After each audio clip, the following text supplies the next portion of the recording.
Hey there, my friends. It's Dr. Anthony Balduzzi, and I want to welcome you back to another episode here on the Fit Mother Project podcast. Today, we welcome organization expert and busy mom, Laurie Palau. She's the author of the book Hot Mess, A Practical Guide to Getting Organized. She's the host of the Organized Life podcast and the founder of Simply Be Organized. Her website and business is dedicated to helping people of all ages and backgrounds declutter their lives, regain mental and physical freedom, and work smarter. So, Laurie, I am really excited that you're here, and I was telling you this before we hit record, that I think that there's just so many parallels between the health journey that many of us who listen to this podcast are on. It requires these skills of identifying clutter and with our nutrition, exercise habits. But I think this is like a broader conversation about why we produce mess. And I want to know why you are so passionate personally about helping people get organized and efficient. Like, why did this become a part of your life's work? Yeah, I mean, thanks so much for having me. And this is there. You're 100% correct. There are so many parallels, and I talk about it all the time when I'm teaching people. Like, I'm always making health analogies because it's a practice, right? What we're doing is a practice of every day. It's not a one and done. It's not like, okay, well, I ate well, or I exercised today, so now I'm done. I can check it off the list. It's something that's ongoing, and it becomes part of your lifestyle. I mean, I think that's the core of it. But to answer your question, I guess I've always been, and it sounds cliche, I guess I've always been a fairly organized person. And when I think about organization, you think about your physical space. I wasn't an overly crazy, messy kid. I mean, like normal people, I wasn't overly OCD, but I didn't have a lot of mess growing up. But I also was pretty organized with my time. And so, when I am teaching people and we talk about organization and we talk about clutter, it's bigger than just the stuff, right? There's all these other layers of clutter that we talk about. And so for me, I always found organization was a path to freedom. If the more organized I was, it allowed me to focus on the things that really mattered. I didn't like procrastinating. I was somebody, and again, I know we talked offline. I do a lot of the work that I do now focuses in on people's personality types and how that relationship is with clutter. And I think I was just intuitively somebody that just was very process driven in my life. And then fast forward to my adult life, when I incorporated work and kids and trying to navigate all of the things, I found that I had to have some sort of structure and discipline to be able to do the things that I wanted to do. Otherwise, life was going to just happen to me. And so it was very organic, my story. It was pretty anticlimactic in that it was not something I necessarily set out to do. It just sort of happened as a byproduct of me wanting to have like certain goals of like, I want to be able to spend time with my kids, or I want to be able to volunteer here, or I want to be able to do things. And in order for those things to happen, I just needed to have some sort of structure in place. Yeah, and I gotta say, I mean, when I think about the lives and the struggles of like moms, it is that you're wearing so many different hats. So many. And it often feels like a bandwidth issue, right? Like you have a desire over here, which is like health and fitness, for example, that always gets put on the back burner for many people because kids are a priority, work is a priority, dinner is a priority, keeping just the whole life family system running is a priority. So it's cool that this is a conversation so much more about like physical stuff. It's about how you actually organize your energy and how you are able to flow efficiently in all these areas of your life, because then you feel like more free and more expressed. And I guess that's what we all want. And I think this quote from your website that I love is you have this phrase, it's not about the bins. So to me, this suggests it's like, it's not about the physical stuff, but it's about you. Yeah. Can you like speak into that mindset a Yeah. little bit more? And it's funny. I just want to piggyback on something that you said. So we recorded, I don't mean this is be like a shameless plug, and I'm not sure when this episode is going to drop, but so I have been running my podcast for like going on 7 years, which is crazy town to even say out loud, because it's like really how much stuff can you talk about? But that's awesome. But when you talk about living an organized life, again, it goes beyond the stuff. It goes beyond an organized closet and all those things. But several months ago, we started dropping a second episode, which is just a quick tip of the week. And it's a little bite-sized nugget.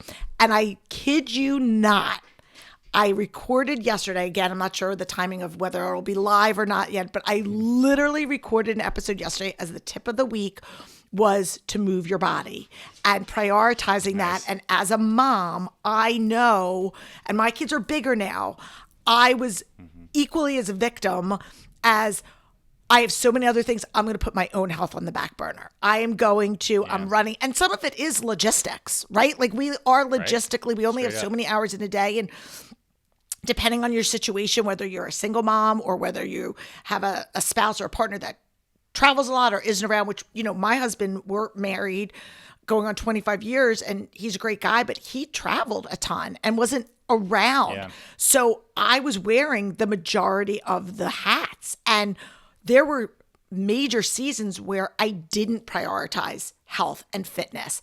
And maybe I was eating okay, but I was like, I don't have time for that. I don't have time for that. And I could have, looking back now, Monday morning quarterback, saying, you know what? Yes, it was tight. Yes, there were things, but I could have doubled down. There are things that I could have done to walk around the block or ask a friend to watch my kids so I could do something. And I think I can only speak for myself, but as a mom, I was very prideful when my kids were little that like I should be able to do it all. And that's just a false, and I see that with organization as well, as people just feel like I should know how to do these things. I should know how to prioritize this. I should know how to organize my fill in the blank. And I tell people all the time, organizing, just like working out and eating right, it's a learned skill. Some people are, again, have modeled behavior that is healthy for them. Some people have modeled behavior that's unhealthy. And you don't know what you don't know. And so learning those strategies or asking for help where you're feeling like this is negatively impacting me is not a sign of weakness. And I am speaking from personal experience in those early years. I'm 52 now, but 20 years ago when my kids were little, I was like, I would never have done it. I would martyr my way through it and just say, well, I don't have time. Yeah. I know there's absolutely ladies listening to this right now that have had that experience or maybe still have. And maybe this conversation helps give you the permission to be like, okay, this actually is an area I need to lean into and I probably need some help. And I definitely want to pick your brain on some of the strategies for sure. on that in a second. But I think what's even more foundational and fascinating is this idea that our personality type has to do with our clutter. I saw this on your website and some of your podcast titles in prep for this. And funny enough, because of you, I went and I took an Enneagram test last night at like 10 o'clock at night because I'm like, I gotta see where I'm at this. I know it's just one personality type. I found out that I'm a type 8, which I think is a challenger or a conqueror. That's what I am. Assertive, confident. There you go. Well, you're us too. So we're 8s. We're assertive. We're confident. We have ability to do things, and then we need to channel ourselves into being giving and serving, and then we're really good, healthy, and express. For sure. That's kind of what I gathered, and I think we're both on that thing. So go us. Yes. But outside of the Enneagram, like let's just talk about how personality interfaces with how we manage our space and how clutter shows up. Because I think this is going to help parents, whether personally their clutter patterns, but also their kids, right? Or their spouse or other people that's like, that annoys me. Let's talk about it. Yeah, absolutely. And kudos to you for looking into it. I love it. I think really what it boils down to, because I've always been fascinated with personalities. And in my previous life, before I started organizing and all the things, I was an executive recruiter. And I tell this story because I've always worked with people, and finding out what motivated them to want to make change was always something that fascinated me. Like some people would be looking to change jobs because it was status. Other people wanted more money. Other people wanted more flexibility or more autonomy or more travel or less travel. So I always was very interested in like how different people could approach the same job and have completely different reactions, perspectives to it. And so I've always kind of looked through things through that lens, and found that, again, it's all about perspective. And one of the big drivers in that also has to do with communication, because we all, by human nature, I think, have a tendency to think like, if this is the world that we see the world this way, so everyone else must see it the same way as us. And right. And like, how can that not, for somebody, and tying it back to clutter, it's like I'm walking in and I see a sink full of dishes, and that's right. How can my spouse walk past that and just it not see them? And I have learned that like there are some people that are just what I call clutter blind. Like it just isn't a big thing. On the flip side, you have other people that are like, why are you so stressed out? Why are you so anal? Why are you so controlling? Why are you so type A? And you've got other people that this is really like, this is a stress inducer. If I see this, this is like a really, this is like nails on a chalkboard. So I started really kind of looking into it. And I think, again, it's not a prescriptive thing. That's the first thing I want to tell people. It's context and it's a framework that you can use like tools in a toolbox.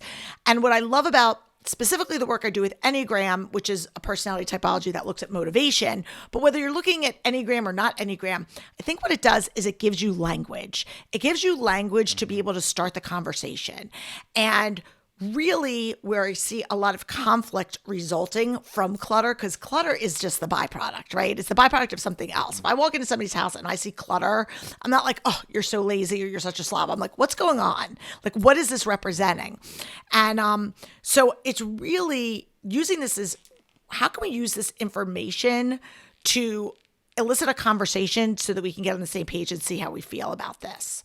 So I think not if there's certain, it's not like, okay, if you're type 8, that means you do X, Y, and Z, or you don't, there aren't like certain personalities that are destined to it. But what it does do is it gives you some ideas to say, okay, let's look at characteristics of these different buckets of people. And whether you're looking at, we all make decisions based on 3 main centers of our world. We do it intuitively with our gut, like intuition, people that are like, I'm going with my gut. You do it analytically with your head, where you're gathering information and knowledge, and I'm going to get all the facts. So we have head focused people, you've got gut centered people, and then you've got your heart centered people that are like, I deal with emotion and feeling, and they make decisions that way.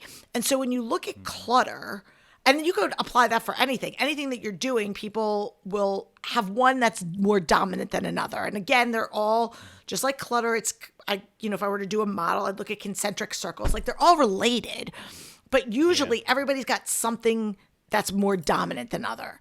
And for 8s, like you and me, we're more gut driven, right? We make decisions first by intuition, and then we use thinking. We use thinking and logic.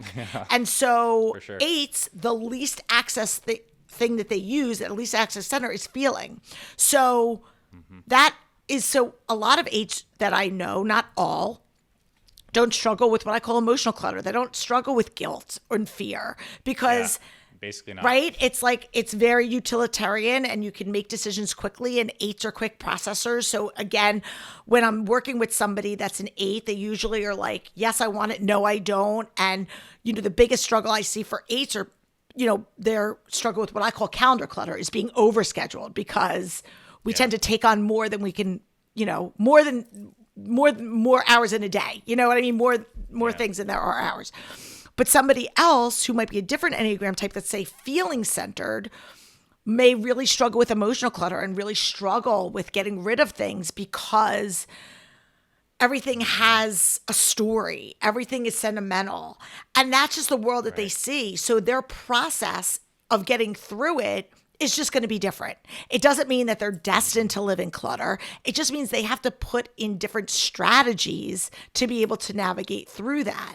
And so, and you've other people that, again, are maybe a little bit more in their heads, and they have to really kind of work through and not mistake the thinking about doing something for doing something. You could tie back to fitness, be like, I'm going to research all different things. Should I be doing HIIT? Should I be doing yoga? Should I be doing this? And you're doing all this research. And it's like, at some point, you just got to do it.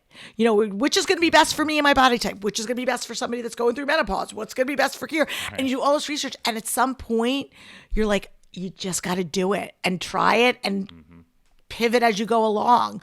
But there are certain types certain personalities that just get so caught up in the loop of research and knowledge and thinking about it that it stands in the way from the actual execution. So it's trying to find that, and again, I don't like the word balance because but trying to find that healthy, that happy medium where you can use all of those for everyone things. Uniquely. Correct. Yeah. Correct.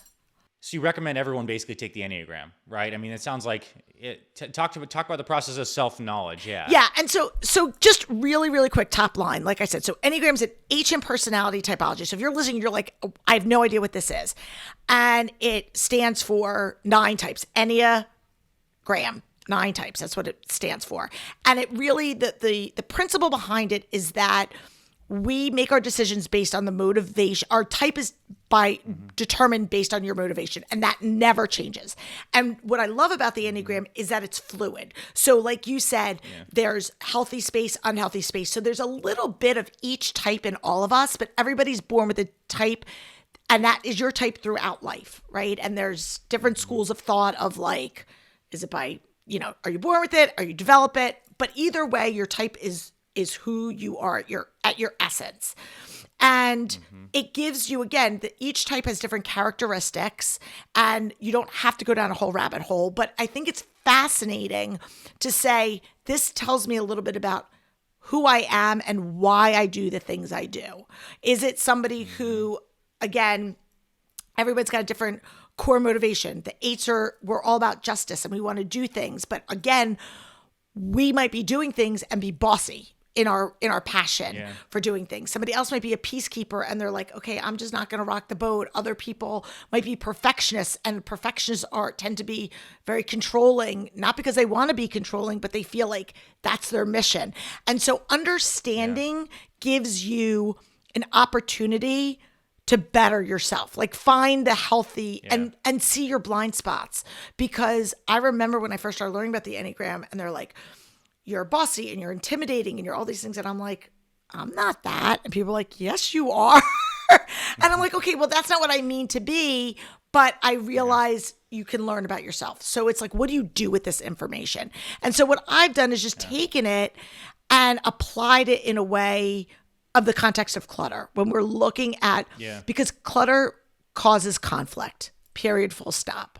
It does, right? And clutter is something that we share in the shared space with those that we live in most close proximity. So when I'm hearing you say this, it like would also be really valuable to kind of know through like a more systematic way the Enneagram or the dispositions, motivational types of the people, your kids, your spouse, so that you can have greater understanding and grace, right? 100%. I mean, because we have this bias of the mind where it's like well known from the psychological research, where when we do something that's like we'll call it a misstep of some sort, we recognize the different external factors and pressures that led us to do that. It's like, man, it was a tough day. Like, sorry, didn't mean to do that. But when we observe other people misstep, we often make character judgments. Totally. As opposed to seeing their pressures, like, oh, he's just the type of person that doesn't X, Y, Z. And like that's just like a grace that we don't often give each other. But if you understand somebody dispositionally, you could have a little more grace. And the other thing, and I want you to comment on that, the one other thing I wanted to say is,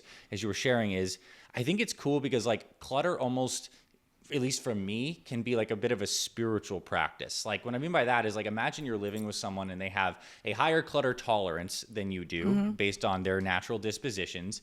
And you walk into the kitchen, you always see the dishes piled up. And then you have that moment of that initial flare up of that response, right? That feeling of like, again, like they disrespect me. I can't believe this is still happening, like XYZ. You can even just like sit, even the ability just to sit with that emotional reactive feeling, I think can be cleansing in time because it enables you to kind of like step into that feeling of love and acceptance of people for who they are. And also not demanding that things are exactly the way you want them to be, because the world doesn't work like that. As much as like we'd like to impose our framework and make everything like the way that it should line up in our minds, it's just not how it works. And I think that's a part of our psychological growth to realize that. 100%. And again, it's I always tell people it doesn't give you an excuse. It doesn't give you a pass, right? So if you're like, I have a high clutter tolerance, and so I'm just gonna leave the dishes all day. You know, I think again, you can. It should have a conversation when you're in a relationship and you're in a partnership with, and this could go for roommates too. Like it could go like I've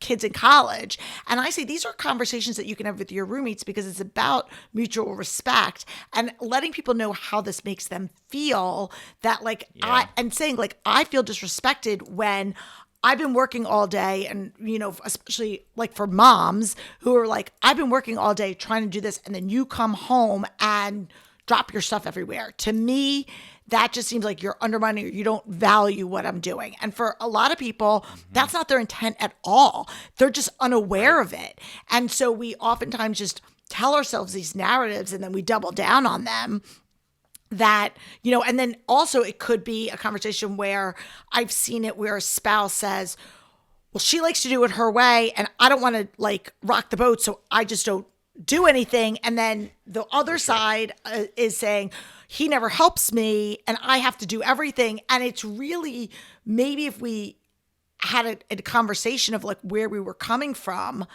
then we would be able to reduce the amount of conflict. And that's why I say it's really about using this as a way to communicate with other people and explain in really concrete specifics.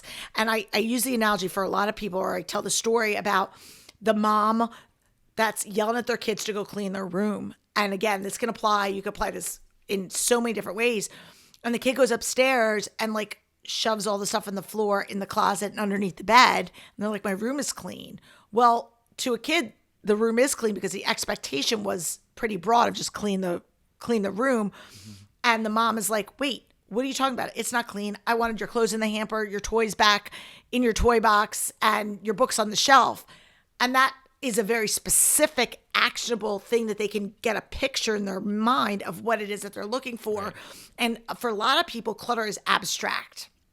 What does that really mean? What is it that you're looking for? And so being able to be very, I want you to go in and do X, Y, and Z, or instead of saying, I need help, go, I really need you to, give the kids a bath so that I can do this. Or I need you to do the dishes so that I can do this, or whatever it is. And being very specific because, again, like you said, we want people to be mind readers, but it's impossible because we are all coming at what we want from it. Even if we have the same finish line, the path that we're going to take is going to be completely different. Yeah. And I mean, this clutter word is like a couple things come up for me when you share that. One is like clear communication and just bring it to the surface. It's all tied to respect. And I think when people who have a higher clutter tolerance can see that it's actually, there's more weight to this now. This is how I can help my roommate actually feel respected by me. That actually matters to me quite a bit. So now I'll do this. And then the other thing is, I imagine there's some degree of compromise too when you're living with people with different tolerances, right? Yes. You got to meet in the middle. It can't just like be like someone, and that's kind of beautiful. Like I guess like maybe your kid's room will never be as clean as you'd like it, but it's not going to be as messy as they'd like it. So somewhere you find in the middle. And setting boundaries is really important. So there's two things, and I want to speak really to the parents that are listening out here, especially if you've got younger kids. One of the greatest gifts that you can do is empower your kids to be part of the process. I always said to my girls when they grow up, like, we're Team Palau, and there are certain things, we're kind of a sports family. So I was like, you know what? Sometimes you're going to be, varsity. Sometimes you're going to be sitting on the bench. Like everyone's got a role though, and we're going to be doing different things. And so you're going to do age appropriate things, but empowering your kids not only teaches them the tactical skill of how to do something, make their bed, clean the dishes, do laundry, whatever it is that's age appropriate. It's allowing them to understand the life skill, but it's also understanding the time and then factoring that in. I have so many friends because, again, now my kids are grown, and I have so many friends that spoon-fed their kids, whether they felt that they were doing the best thing or they were, and they wanted their kids to focus in just on school stuff or whatever, or they were controlling and they're like, my kid doesn't do it the way I want. And they now have, fast forward, kids that are going to college that don't know how to do laundry or balance their time and factor in other things so there's so many benefits to opening up and releasing some of that like clenched fist and going, okay, the bed, the kid may have just pulled the sheet, like the blanket over it. It's not all nice and smoothed out, but you're getting them to do it and they're learning. And as they continue to grow and work that muscle, you're empowering them to do it. And it's such a gift. And I see so many parents that do so much. I'm not saying you can't do for your kids, but realizing that they're probably capable of doing more than we oftentimes give them credit for. Yeah, well said. And I think the way to motivate people who don't feel super motivated to take the action you want them to take is partly to give them like a reason that's actually motivating to them. So, for example, we all know that sugar is like not great for us. We probably shouldn't have a candy bar. Yet a lot of people still eat them because they don't really know what sugar can do to a body. So if you were to actually go to, a kid who's a young athlete and be like, okay, actually, here's what sugar does to you, and here's why it's making you weaker, dumber, not as effective at the things you actually care about. They're like, okay, well, there's a little more weight now to my decision. So with something like the bed, I think the thing that got me really motivated to make the bed was the idea. I listened to this like Navy SEAL talk many years ago about like, I know the one. Make your bed. Yes. Yeah, you do, right? Yep. It's an act of completion first thing in the morning. It's like I'm setting something to order as my first thing of the day. And I'm like, dang, that's kind of a powerful statement about how you're going to cruise today. Like that seems like a good enough reason to start to make the bed. So I started making my bed, and it turns out that it's pretty fun. Yeah. And it shouldn't take that long. I mean, there's so many different things, but I think again, we can often, whether it's with food, whether it's with fitness, whether it's with stuff where you go, it's a lot of times it's like the death by 1,000 cuts. It's not the one thing. It's the repeated poor behavior, or I shouldn't say that, but like, I'm not going to open the mail. I'm not going to put my stuff away. I'm not going to clean. It's that repeated little thing over and over again that breeds these unhealthy habits that then have a longer impact, and that impacts our stress and our mental clarity and all of the things. And again, it's the same thing. It's like, what's the big deal? I just had a candy bar. Or what's the big deal? I just skipped a day of workout. Well, yeah, in the grand scheme of things. But I think what I try to teach people is your life is we all go through seasons, and there are times where things are busy and things may not be as organized or a little bit more cluttered because you're in what I call situational clutter. Maybe it's Christmas and you've got a bunch of stuff, or it's graduation season. And so, you're running around to a million different things. So maybe not everything is as buttoned up. But the beauty of it is, if you've set up the foundation, you've set up the framework, when you can come up for air and say, all right, I'm going to get things back in order, you've already set something up. And it's the same with working out. You may say, listen, I work out, or I 4 times a week, 5 times a week, whatever you do, and you've had a busy week and you haven't been able to get there as much. And it's okay. Or you go on vacation and you're like, I miss going to the gym, or whatever it is that you do. You can get back on because you've already set that groundwork. And I think that is really what I try to teach people is like, let's just get you that baseline so that when life goes sideways, because it's going to at some point, whether it's in a good way or a not good way, you can at least have something to come back to, as opposed to just feeling like, well, that's it. We're done. We're washed up. It's all for nothing. For sure. Everyone listening to this knows how relevant that is to this Fit Mother journey that they're following. Like, that's health and fitness to a T, right? It's okay to drift a little bit. It's just not great to drift for a day's fine, a week's worse, a month's bad, a couple years can be devastating. So you're always guiding back on track. And it's a perfect segue to what I want to ask you now is about the strategies. Yeah. When it comes to health and fitness, there are things you might do monthly, like set an actual goal or decide on what the program you're going to follow is. Weekly, you might do something like meal prep and scheduling your workouts. Daily, you might be taking actions like doing the workout or eating the meal. When it comes to getting rid of clutter and being more organized and clear, what are some of the things you look at in terms of like a big year view, month view? What do we do on a daily basis? How do we actually do the strategies? Such a good question. So I kind of look at it in kind of 2 broad strokes. So I look at like kind of the strategy of like, what are our goals? Right? What is it that you want the space to look like? What is it that how do you want this to function? What's not working for you now that we need to fix? And maybe if there is something that is working, let's look at how we can replicate more of that. So I kind of just do this like big broad stroke, but then from there we really dial it down of, okay, what's the tactical steps that we're going to take to get there? It's like setting a goal is great. It's like saying, okay, I want to lose 10 pounds. Okay, that's great. That's a good actionable like number if you want. But okay, what are you going to do to get there? You can't just will it, right? Willpower is not going to make it happen. What are the steps that you're going to do? I'm going to eat less. I'm going to do intermittent fasting. I'm going to exercise. So that's the tactical things you're going to do to help make that goal or reality, right? So I really approach clutter in a very similar way. So if you're like, there's a specific space again, and a lot of people will say, my whole world, okay, well, we're not going to go there. We're going to like, let's break it down into something. I want people to see a small actionable win, just like making the bed, right? So what are some small things? Because it builds momentum. And I think you can apply this in other areas, people getting out of debt, starting to you want to start to see some wins. And so saying, okay, here's the space that's my pain point. Here's the goal, and what are we going to do to get there? So that the strategy is going to be that figuring out where we're going to start first. The tactical thing is, I always say, let's just start with these 4 simple piles. We want to have a keep pile, and that's the stuff that we know that we're keeping that's in that space. You have a donate pile, which again, if it's like clothes that you're getting rid of, it doesn't fit me anymore, but I want to get rid of it. Then you have your recycle, which is like, anything obviously that's garbage or damage that it's not worthy of a donation. And then I have what I call the relocate pile, which is stuff that is not in current rotation or doesn't need to live there.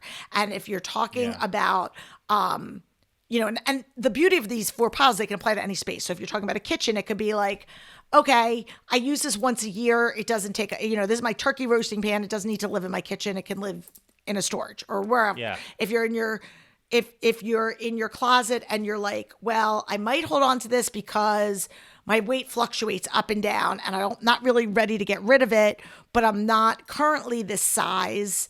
And I'm thinking, and this is especially for like a lot of moms who are still in the season of having kids, where you're like, okay, I maybe span between a 6 and a 10, depending on where I am in my life. Okay, right now I'm here, so let's just keep that size here.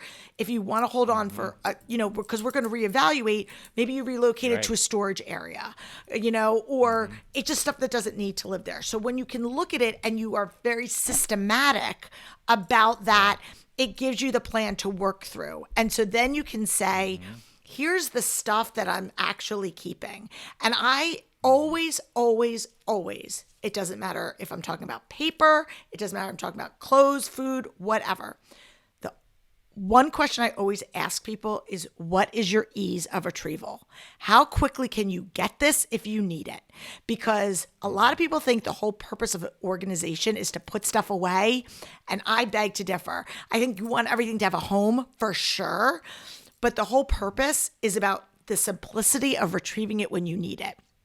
So you need those documents. If you just have this file cabinet that's like, or whatever, or a drawer that you shove everything, you're going to be wasting time looking for it. If you're, if your closet is overflowing with stuff and you don't have a systematic way to store your stuff, it's going to be really hard for you to find what you're looking for. That's why so many people waste time and money buying stuff again, all the things, because they just don't know that they have it, and it's quicker and easier for them to just go replace it. And so we want to try to break that cycle and say, let's figure out what is the simplest way that we can store it so that we can find it when we need it. Nice. That's such a cool thing that I really never thought about. It is all about like ease of like accessing that. Once you've pared down the things that actually matter or are relevant today, it's just being able to be able to grab things you need so you flow, so you don't have as much friction. And it's not just about shoving things in a box. Like that's just right. Yeah. Exactly. And for some types, and I talk about this in my teaching with personality and clutter, there are some people that are just really have that like visceral reaction to clutter. And so for them, the knee-jerk reaction is, I just want to get it away, right? I'm just going to shove it somewhere because I don't want to see it. I don't like clutter, but they aren't maybe strategic in putting it. So then when it comes to the, where is that? And I saw that in my own home because my husband's, is like that. And he would like constantly be like putting stuff away after picking up after my girls. And he'd be like, Dad, where'd you put my so-and-so? And he's like, I don't know, because it's so mindless. He's just going through motions to like get it away. And that is not a healthy way of saying, well, you don't see the physical clutter, but then you wind up wasting time and it's still causing stress and anxiety, which is what clutter is. So we want to reduce that, and we want to have, again, the plan of what is that going to look like so that you can. Yeah, and when things are in strategic spots, it helps you. And even though it's like it's one thing on top of a table versus a completely clean table, like that could be your phone charging station. That could be the place you keep your keys. This could be where your toothbrush lives. Like, it's like there's a balance that each of us finds, but it makes a ton of sense to me. And I think I do that kind of naturally. And I think for people, again, I know your demographic is similar to my demographic on my show where, it's a lot of like women in the 40s. And so I know for me, I had to, in my own life, really set some clear boundaries of where people are allowed to express themselves and kind of live in their natural habitat and what was common shared spaces that we have to have like some common ground rules. And so for parents, my house is certainly not perfect, but I allowed my kids to, if they wanted their rooms to be somewhat messy, there's a difference between dirty and messy, right? If they want to have their clothes on the floor and couldn't tell the dirty clothes from the clean clothes, that's on them. Like for me, I'm like, if you have a sweaty, dirty basketball uniform, I feel bad for your teammates, but that's a you problem. Like you know how to do laundry, you know how to put your stuff away, and you've chosen not to. And I can shut your door. But what I won't tolerate is you coming in and dropping stuff in the common areas, the kitchen and whatnot. Yeah. So again, not that everything has to be perfect. You can come in. I want your house should be like livable and comfortable. But at the end of the day, there's a level of respect and like, this is what we do in these spaces. And if you want to be messy and the clutter doesn't bother you in your room, that's fine. As long as we don't have like, I always said, I'm not having gray gardens. Like there's not going to be food and feral rodents or whatever. Yeah. But if you want to just, I'm not sweating that. That's your space. But in these areas. And so I think it's really important for people to say, okay, we're going to let the playroom area be messy. And at the end of the night, and I'm making this up, you set whatever boundaries, but like, but at the end of each day, we're going to go in there before dinner or whatever it is. And we're going to all clean up, or you're going to clean up. And just setting that and being very clear about what that is and why it's important. Yeah. Yeah. And I think when everyone has a space that they feel some ownership with, as well as a shared space that they need to respect other people, like that's a big part of like human development. I mean, in terms of getting them to become young adults to adults, like that's what life is like. You go into shared spaces, you don't make the rules. This is like, we're all this is our party together, yet you can go back to your cave and like, that's how you want to do things. And you get to live with both the benefits and the consequences of how you're rolling. And then you're learning in the process. So like, that's great. It seems like it's a really growth stimulating environment. Now I want to ask you too, go ahead. No, please comment on that, and then I'll ask you the next question. No. I was just going to say, for moms with littles, sometimes that can just seem like such a foreign, because you're so in the weeds with your littles that you're like, I can't even think about when they grow up and launch. But I'm here to tell you, like, I see it with my girls now and their roommates, and having that, being able to have those healthy conversations and having that mutual respect versus the kids that just don't know any better because they don't know. So like it really is, all these little things really do add up. Okay. So the age old thing of spring cleaning, right? I mean, it's the concept, and I'm just kind of like thinking through that word right now. It's like, I imagine humans have been a cold winter, you're huddled in your house, a bunch of stuff builds up, whatever. Now springtime comes around, and it's time to clean. It's time to get ready. And I'm sure there's part of that aspect that you have in your plans, but like, how often do you recommend people do like a deep, heroic, like, let's spend a focused number of time? It could be 1 day, 2 days, 3 days, and like purge, the detox version for the health detox for your clutter. Yeah. And again, I hate to say, like, I don't have a perfect answer. Like, I don't think it's, but I do think that you should identify certain times of the years that are going to be reset times for different areas. Yeah. And the most common times are your spring cleaning. But for some people, it might not be in March. It might be in May or June when the kids get out of school. Like, that makes more sense for you. A lot of times, again, we do, I know when my kids were young, I used to do a purge of things like right before Christmas, and whether it was like, maybe we're not doing the halls, but we're doing like the toy area. So I think you look at kind of the main hubs, and then again, back to school. Like, there's kind of 3 or 4 different kind of pockets of time. And I think it's important to say, we're going to reset each different area at this particular time. And whether it means we're going to go through, I'm going to go through the pantry now, I'm going to do this, and I'm going to dedicate an afternoon to do it. I think, and I'll tell people, steal moments when you can, because it is an ongoing practice. So I don't think you have to let it build up, But there is something to be said to be getting that momentum. So if you are like, listen, I would really like to say, we're going to put it on the calendar, and say, we're going to work on this weekend, as a family, we're going to work on the garage or the whatever it is, the basement or whatever your space you're looking for, and say, we're going to do this. Excuse me. Or it could just be, we're going to work for a couple of hours. We're going to work for a couple of hours and get this. But I think it is important to be intentional about it. I think that's really the key, is saying, there are different, our lives are fluid, and we go through different seasons where, we might be into a specific activity more often than not, or your kids are going to go through seasons of toys where they're into this and then they're not. And it's always good to be, and that's why I call it like a practice. You're going to want to cycle things out. They were really into this and now they're not. Let's move it out. Decide if you've got another one that you want to hold on to it because you might save it for another sibling, or maybe it's just time to donate it.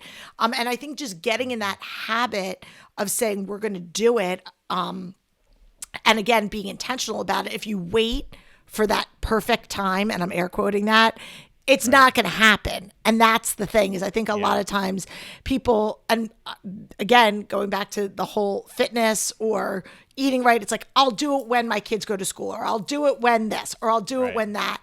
And when we wait for that perfect time, it just never happens. So we have to create it. Well said.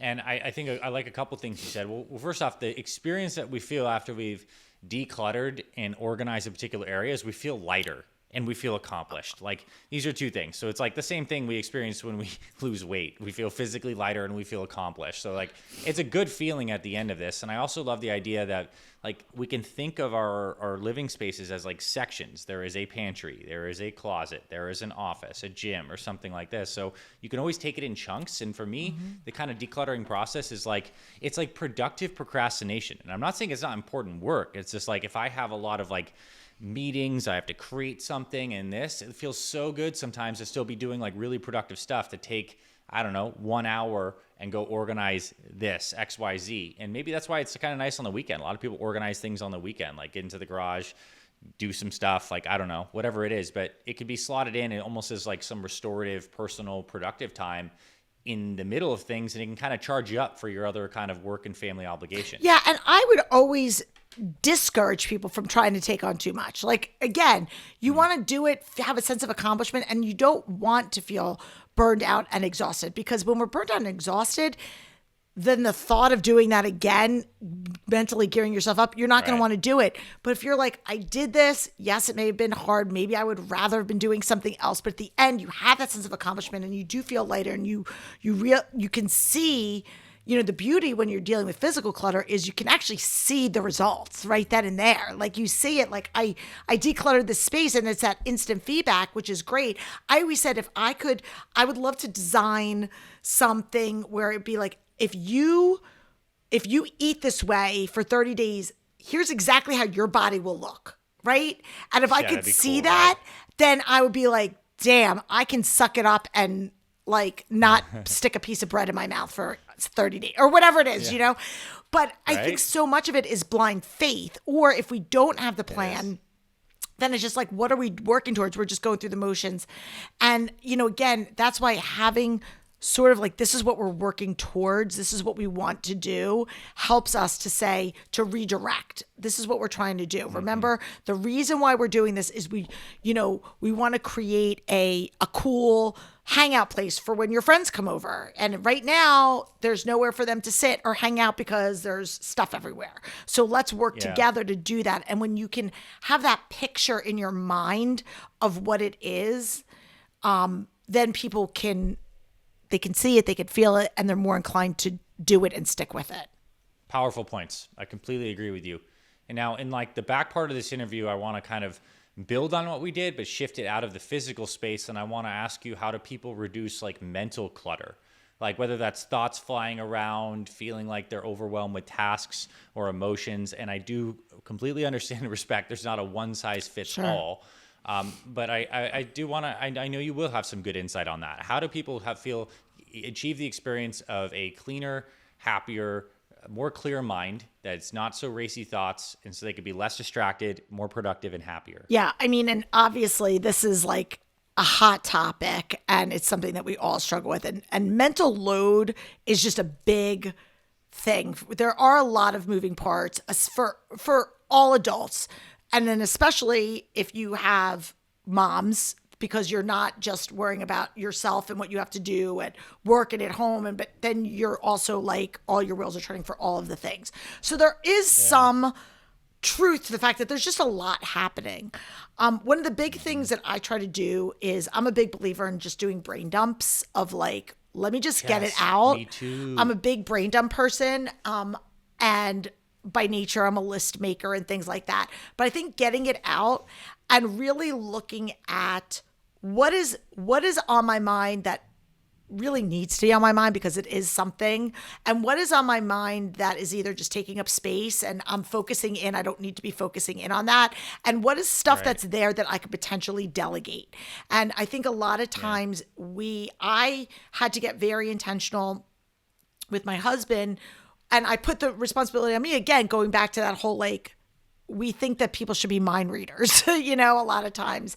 And looking at what can I delegate? Here's where I'm struggling. And if you could take this off my plate, whatever this is, it's one less thing. And for anybody that has, kids at home, that like, it changes the dynamic when you have like one less body there. It's really the same with like responsibilities and the mental responsibilities of all the things. If you're like, if you could just take care of this, whether it's an ongoing thing, like, can you make school lunches, or it's, we have to just register the kids for soccer. And if you could take care of that, that would be great because I'm doing all these things. Yeah. So communicating that, but being really specific. So I brain dump and then I like look at what is deadline specific and what are the ongoing tasks. So I kind of break things down. And again, I'm a very naturally procedural person. Like that's how my brain works. So, and if you're not that person, get a friend, get an accountability partner that maybe can help you, because sometimes there are some people that just are like, just so overwhelmed, they can't even get out of their head in order to think about it. But if you can look at the facts, right? These are the facts. These are all the things that are stressing me out. This is time specific. This is just ongoing life that is, holding me back. And then seeing what really relies on me. Like, what do I really have to do? And you try to, and I know I'm oversimplifying this, but treat it like your closet. Treat it like your 4 piles, right? What can be relocated? Maybe this can sit on the back burner. Maybe I can donate this to somebody else, but you're talking about delegating it. Or you know what? This is just something that's taking up my time. And again, a lot of mental load. I don't mean to be a hater of social media. I'm not a hater of social media, but I do think that we waste a lot of time scrolling on things. And then that leads to these negative thoughts of we're seeing somebody else's highlight reel. And then we start, I should be doing this, or she's doing this better, or whatever. So I think, again, really looking at how am I spending my time, right? When I'm not running with the kids or running to my job or doing things like, what am I doing and how am I recharging myself? Whether that means I'm finding time for a walk, I'm finding time to meditate or pray or do whatever it is that you want to do, read a book, all of these things that we feel are, I'm not entitled to, these false narratives. Where can I fit those in? And I'm a big time blocker. So then what I do is once I have all of that information kind of out so I can see it, it's like out of my brain and on paper, I then just time block. I look at like, okay, what are my realistic waking hours, right? I know if I'm, if you're somebody that gets up super early, great. I'm not. So if I'm like, my waking hours are 6 and I'm by 9 o'clock, I'm done. Okay. What can I realistically fit in these days, in this time? And really looking at it and just trying to figure out how can you set your life up for success day by day? And it's going to be different and it's going to go through seasons, but every now and again, going through that exercise, I think, is really important. I got to say, I found that, as maybe because I'm a fellow type 8, to be a really good answer. Okay. And I want to show you something, actually. Okay. Hold on. So I'm grabbing a piece of paper off the side of my desk. Before you show you that, I just want to kind of highlight a couple things that stood out to me. One is the brain dump, right? Because a lot of times we feel overwhelmed just even like trying to hold in the file cabinet of our minds all these things that we need to do, and you can only think about like one thing at a time, but you have like 15 things, and you're just wasting all this energy just trying to even categorize and remember what you need to do. So the brain dump's therapeutic because you just like all on paper, and so now at least you feel like you release the psychological pressure to even remember what's up, and then like you said, you can process certain things, can be delegated. And the other thing, when you have like, let's just say 10 things that you're juggling, not all of them take the same amount of time. One thing may take 10 hours, like a big project on something. Another thing literally may take like 1 minute. Send a text message to that person you haven't texted back for days. And quite frankly, things can be blocked because they're similar activities. Like you may need to contact 5 people, and that could all be done in a short gap in between other things. So you can just get strategic about how it all kind of goes together. And I've done a lot of fancy use computer trackers, use check the box softwares, but like what I honestly love right now is literally just like old pen and paper on my desk. Yeah. And I like put boxes, and like I just get so much satisfaction when I take my black Sharpie and I just literally like get to like black out a box. And then like if I'm ever sitting there and I'm like, man, like what do I do right now? I can just scan that list and be like, well, 1, what do I feel like doing? And 2, what do I have the time to do? And then I could just knock something out, and then it's like off the list. And then at a certain point, that paper gets thrown out and a new paper gets written. So it's like a constant process. And I just like everything you shared, very, very powerful. I think all personality types could benefit from at least brain dumping, and then analyzing, and then brain dumping and analyzing, and then processing and taking action. Yeah. So really, really good. And the other thing I was just going to say, yes to all those things, is a couple years ago, just for myself, and then I actually put it's on our website on our free resources page. I did my top 3 list, and the top 3 list was 3 non-negotiable things that I needed to do that were different than your ongoing thing. Like I wasn't like make dinner, do the laundry, because those are like routine drink from a fire hose things. It was, I need to call and schedule the car to get the oil changed. I need to call and get a mammogram. I have to go buy a birthday present for somebody. Like whatever it is. So they were 3 things. So at the very least, I always would check those 3 things and have that sense of accomplishment, because I know there are days that you go through and you're like, I know I was busy. I know I didn't sit down, but I don't know what I accomplished today. And that is such a draining feeling. And so when I started putting that 3 thing list, and I still do it, and you can do it on your computer. Like I use tasks now. And I have other lists. I have like different, I like to separate my lists into categories, but I have a top 3 list, and every day I've got, at bare minimum, these are the 3 things that I want to. Yeah, the most important things, that if something's going to get done, if these 3 things get done, nothing else gets done, this was great. Yeah. Or at the very least, if they can't be done in a day, you're dedicating time to them every day, so you feel like you've made progress on a bigger project. Absolutely. Yeah. Yeah. So one other thing that's helped, and this is kind of like now from a business perspective, and I know for you running a business as well, is there's like this concept of even batching out different types of days. Like a day has a theme. Yes. A day can be like a free day, a focus day, or a buffer day. Like, so like a free day is actually a day you slot in where you are giving yourself intentional time to like play, enjoy, personal time, do all the stuff that like gets kicked down the road. And you can choose what frequency that is for you. But like a good thing is like at least every 2 weeks, like get a free day on the books. But ideally, like you get better, you can do it very frequently. I know people who are very successful and run a lot of things that have like 3 free days a week. So you can get there. I think a buffer day is cool because those are the days where you have oftentimes a lot of errands, meetings, you're running around, you're not getting into like the deeper stuff that you necessarily need to do, but it's still productive. But on those buffer days, can you slot in a lot of the contacting? Can you make a call here? Can you be in the communication flow? Can you pay this bill? So like that's kind of like more buffer work. And then the focus work is ideally a time throughout the week where if you have something big that you're working on moving forward, whether it's a very powerful moment with your kids or whether it's a big work project or something, like ideally you have a full day where you have the mental space to like know that there's boundaries. And then you can like get that brain into that deeper state of focus. And that requires space. It requires space simply. Like if you try to do deep work and then you have a meeting every like 2 hours, it's going to be pretty tough. You got to change gears a lot. Yeah, I love it. And I agree. And yeah, obviously, and we could do a whole podcast just even on like the whole entrepreneurial side of things, because again, that's its own animal. And I agree. It is really important. And I call it building in margin for the things. One of the things that I tell moms that are stay-at-home moms, because they're like, okay, well, how, especially if I've got little kids at home that aren't in school, like, how do I find those times? And I think it's really important to try to still batch your stuff together as much as you can, so that you're not running 10 times back and forth to the same place.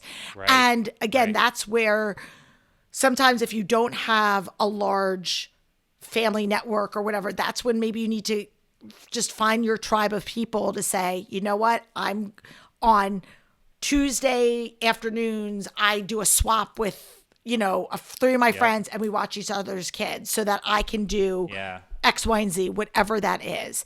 And I mean, I remember when my kids were little, I had taken a small break from work, and I was a stay-at-home mom, and I was fortunate that my mom would come up once a week and watch my daughter.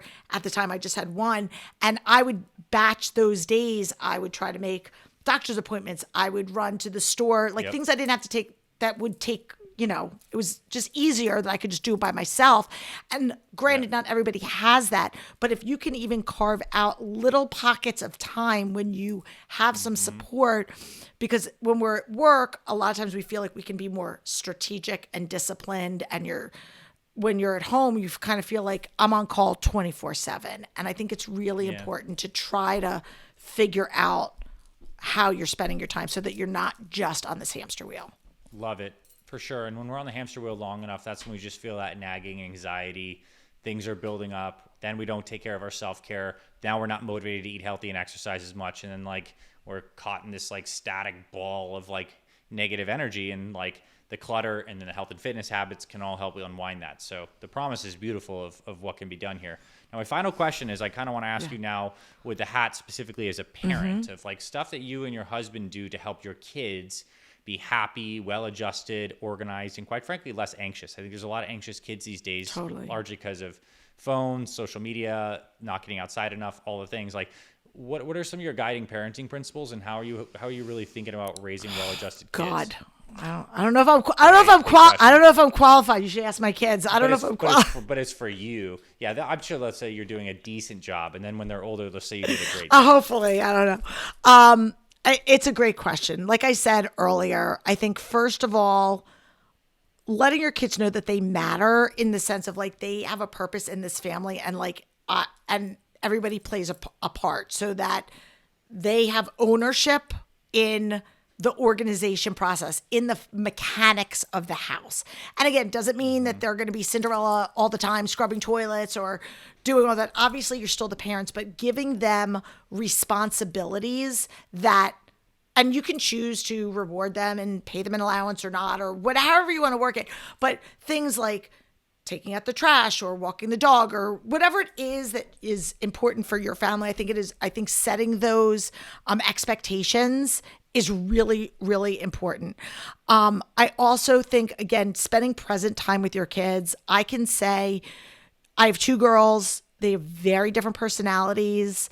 And I'd like to believe, and hopefully they would agree, that my husband and I did a pretty decent job. Well, we tried at least to lean into their own interests, because they were different. And so giving them those, the opportunity to flourish where they flourish, but also support their other ones. So my one daughter that's a musician went to her sister's basketball games, and my daughter that's my other daughter would go to her concerts. And so again, just realizing that, I always try to say to my kids, without sounding like I'm on a soapbox, like, my kids are my world, but the world doesn't revolve around them. And so they knew also that my husband and I worked, and that we would show up as much as we could when we could, but that didn't mean that we could always be at every single thing all of the time, because we had other people that were relying on us for work and deadlines and things like that. So we and that was a really hard lesson, especially with my husband, who traveled a lot, because unfortunately by design, he missed certain, concerts and things like that.